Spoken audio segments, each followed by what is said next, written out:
Ciao ragazzi e benvenuti ad un nuovo video. Oggi abbiamo fatto il Vaio dei Camosci in piccoli Dolomitti. La giornata è partita nebbiosa, ma come vedete c'è un sole splendente e adesso vedremo tutto nel video. Buona visione!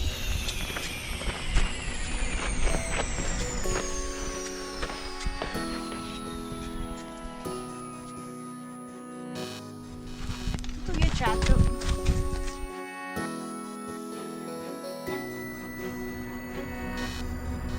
Una bellissima giornata nebbiosa, siamo partiti da Campogrosso, abbiamo seguito la traccia fino al Vaio dei Colori, a sinistra si va al Vaio dei Colori, noi proseguiamo un tratto del Vaio Bianco e poi prenderemo il Vaio dei Camosci. Il problema è che ho tutta la bocca ghiacciata, quindi non riesco a parlare bene. Comunque sia, se proseguiamo da questa parte facciamo il Vaio Bianco, se saliamo di qua facciamo il Vaio dei Camosci. Fiamme in questo momento.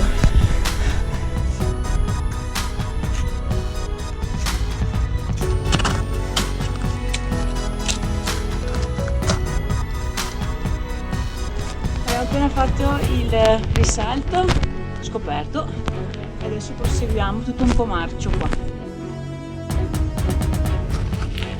Allora, Vaio dei Camosci, per ricordi da piccina.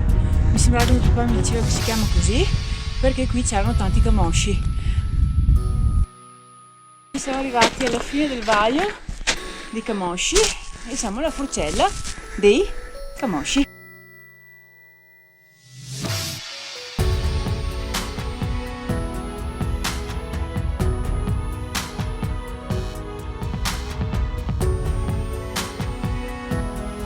Siamo usciti dal Pissavac.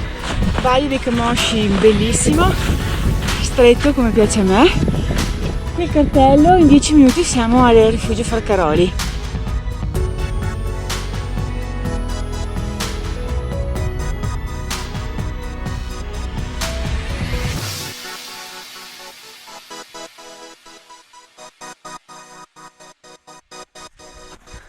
Ci mancherà ragazzi.